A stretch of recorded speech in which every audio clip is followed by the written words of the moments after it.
This is Transit Unplugged. I'm Paul Comfort. Great to have you with us on another episode of the world's leading transit executive podcast. Today, we're going to try something a little different. Instead of me interviewing a CEO, my good friend and colleague, Julie Gates, who is our executive producer here at Transit Unplugged and the head of Modaxo Media Group, and a former FM DJ herself, is going to join us and interview me about what's happening in the industry, where we think we're going, and some of the highlights over the past year. Julie, thanks for being part of the show today. Yeah, it's an honor. I have been behind the scenes for many years. Transit Unplugged is near and dear to my heart. It's been fun to watch us grow it and become a TV show. And now we've added the News Minute. So just creating more and more ways for our community to connect and know what's going on in the industry. And also, you just returned from Washington, D.C., so you have some pretty good insight on what's going on with the new administration that'll be coming in January and how our communities can get funding and what's going to happen with all these projects that are in the works. So you ready to dig in? Let's do it. What's the one lesson, the best lesson you learned from losing when you ran for public office? That something good always comes out of it, right? If you run a good, clean campaign, you put your heart into it. Julie, every great job I've gotten is because I met a guy, and many of those times it happened while on the campaign trail. My very first job, and up until, recent jobs when I was head of the MTA, that happened largely because I ran for county commissioner in my home county and Larry Hogan ran for governor. We both ran at the same time. We knew each other pretty well and we both won. And, but working together on the campaign trail, him coming over, speaking at my first fundraiser, me going and being on the campaign trail with him. Shortly after that, he said, Paul, we've been talking about you. You're an attorney. You've run government organizations, and you've spent 25 years in transit. We think you're the perfect guy to run the Maryland Transit Administration. So I would say that it's a good life lesson for all of us, right? When you feel that you are called to do something and you feel like you're prepared for it and ready, then I would say go for it. That's what my whole theme about living full throttle is don't let the fears hold you back. What if this? What if that? Because once we get in the maze of life, you can't always see what's all the way where you're going to go. You can only see to the end of the line you're in. And then when you get to the end of the line, win or lose, usually something else opens up for you. And so you got to be willing to adapt and adjust. Yeah, I would say you're the most fearless person I know. You always have big ideas and then you just go do it. I don't ever see you having the analysis paralysis that I see in a lot of other places. So that's what makes working at Transit Unplugged so fun. So let's shift into transit, right? We're here at the end of the year. Looking back, it's been an exciting year for the shows, TV show, podcast, News Minute, all the events and conferences you've attended. What have been a highlight or two for you for 2024? Yeah, I think for me, one of the highlights is the fact that we won 3 great awards this year with our, and you've got one behind you on the wall there, I see. I got a couple of them. We them. won 3 awards Yeah. for our Rocky Mountaineer episode of Transit Unplugged TV.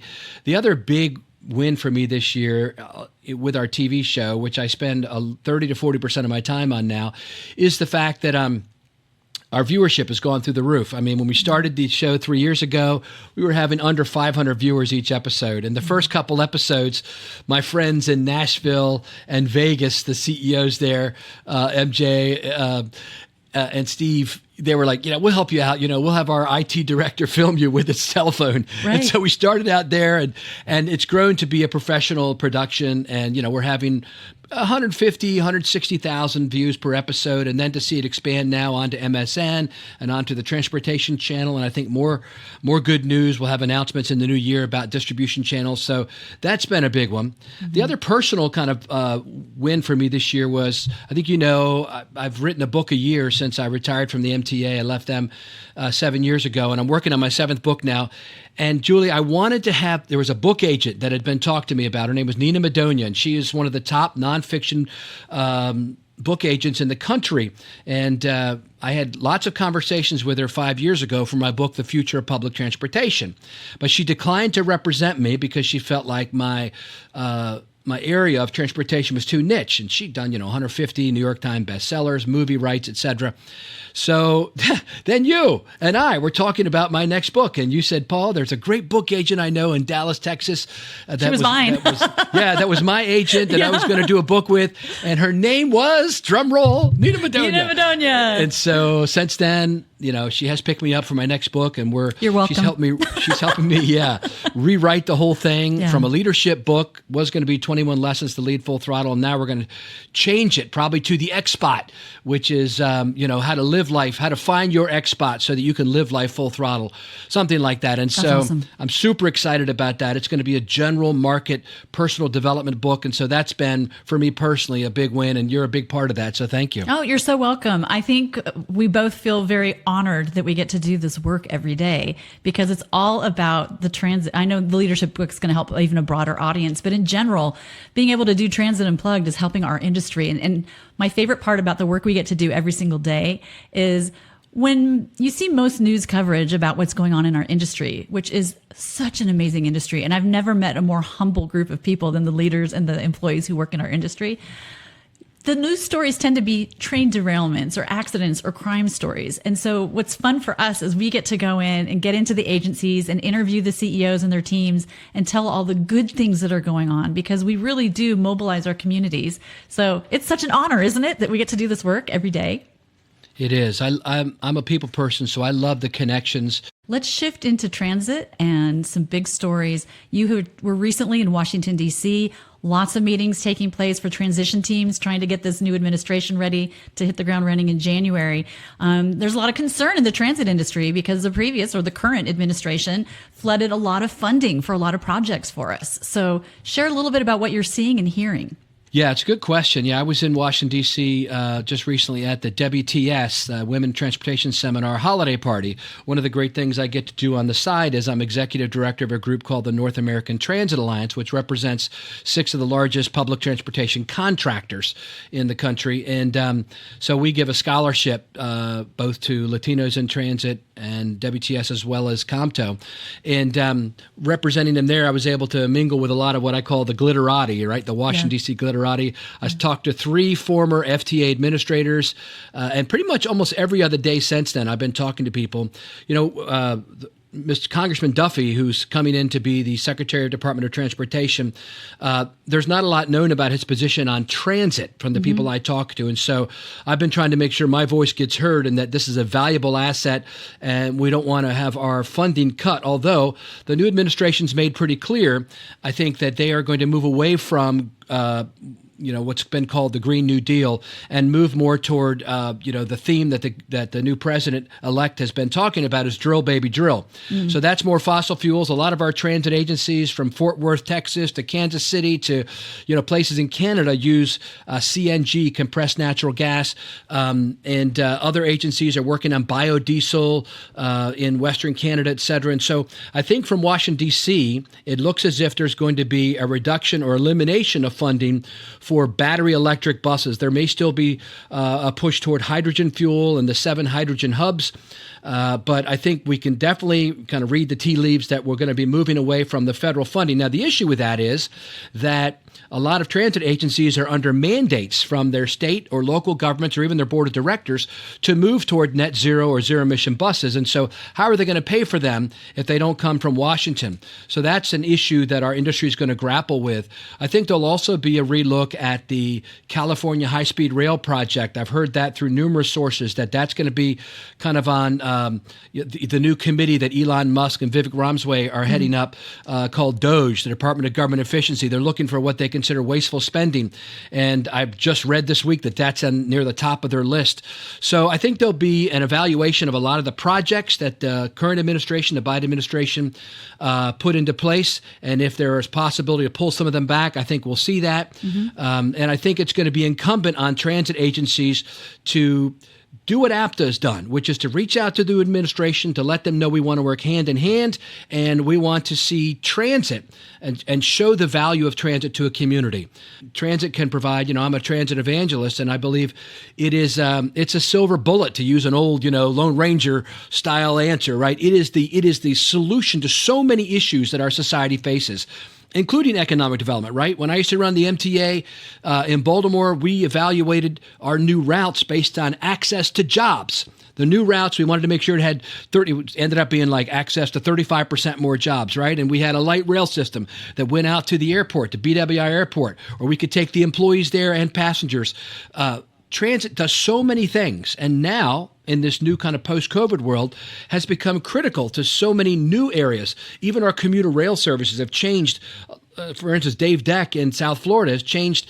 They're not so much a commuter rail anymore. It's a regional rail where they're doing midday service, night service, weekend service, getting people into ball games and nightlife and to museums. So transit is becoming more and more part of our daily life. And that's really the message I think that we need to communicate to the new administration and to work hand in glove with them, because this is who we are working with for the next 4 years at the federal level.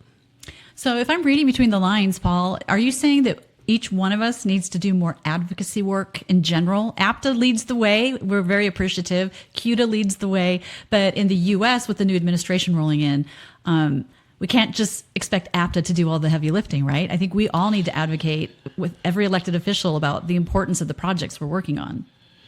Yeah, I think it's important for people to engage with their congressmen and senators, and I think they do that pretty well. Our industry does. We have good lines. Everyone I know, from Frank White III in Kansas City to other folks all over the country, they are very well connected to the congressional delegation.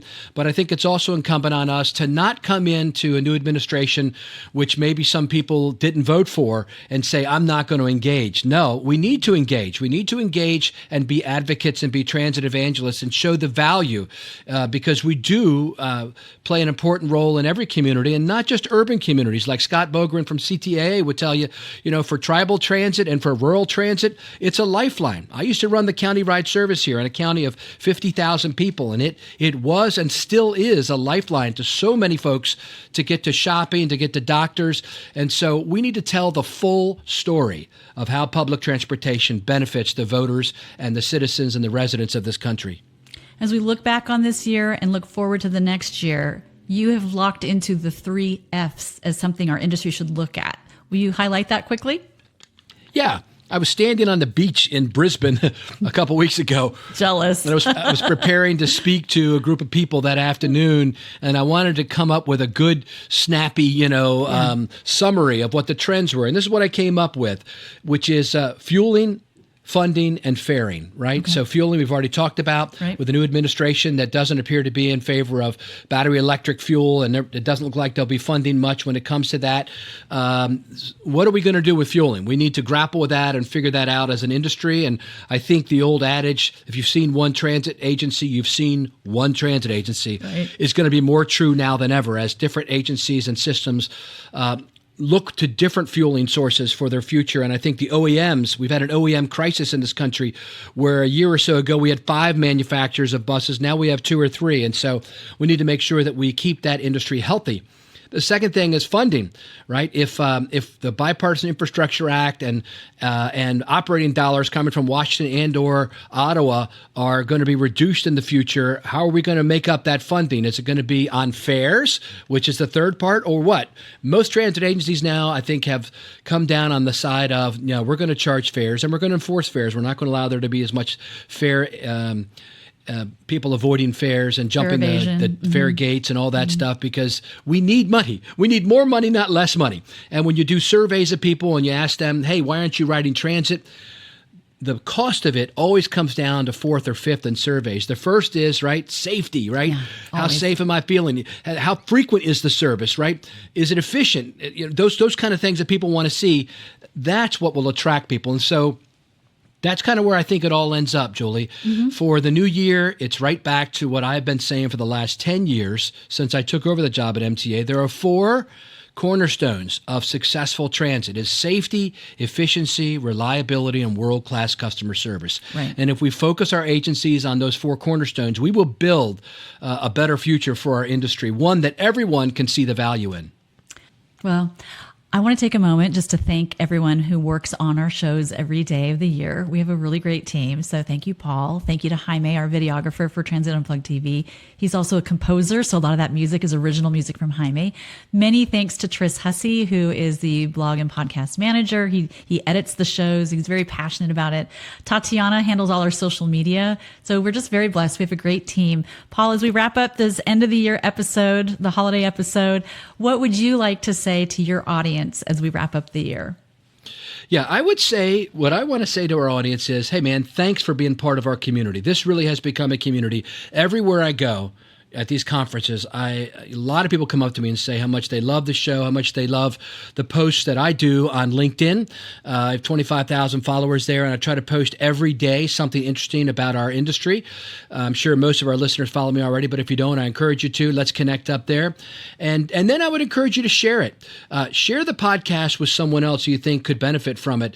They may not be a transit nerd like a lot of our listeners are, maybe not even in middle management like a lot of our listeners are, but somebody from city government who would benefit from learning from transit leaders who we interview, or maybe your boss at work. Say, hey, have you ever listened to this podcast? Let's grow the impact and the influence of this podcast in 2025 to be bigger and better than ever. Believe me, we need this show in 2025 now more than ever, and you can help us take this show to the next level. Thank you for all you do for the industry, Paul. You are doing such a great job of just making people feel connected and giving us all a voice and helping us lift the industry up and making sure that we can advocate for our communities and make sure people have mobility where they live. So thank you for all you do. Any final words as we sign off? Yeah. Let me say one or two more things. First off, I want to thank you, Julie. You've been an amazing partner in this enterprise over the last few years, and it continues to get better and better. Your expertise, your sunny atmosphere, your sunny spirit, and your emphasis on telling stories better, I think has helped make me better in what I do and helped our whole operation go better. And I also want to thank the people that work in this company. I mean, they invest a lot of money, hundreds of thousands of dollars in travel costs alone to bring us around the world. And they're not getting any direct ROI. I'm not out there selling software, but they believe in this industry. I mean, the goal of Modaxo, which is why I've been here longer, Julie, than I've worked anywhere else in my career, is that I am aligned personally with the goals of this company and the people that lead it.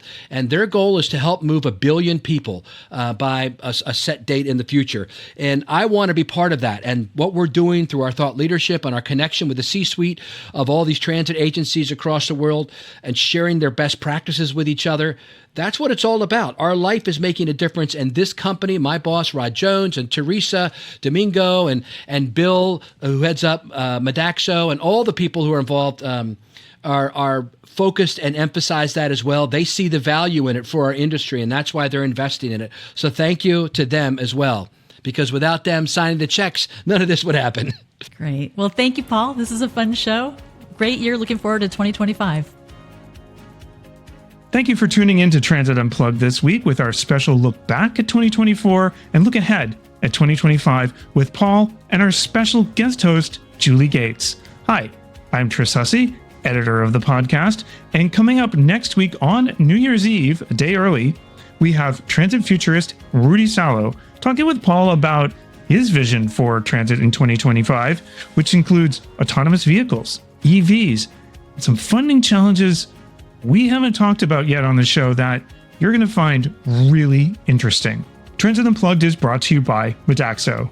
At Modaxo, we're passionate about moving the world's people, and at Transit Unplugged, we're passionate about telling those stories. So from all of us to all of you, we hope you have a wonderful holiday season. We'll see you right back here on New Year's Eve, and until then, ride safe and ride happy.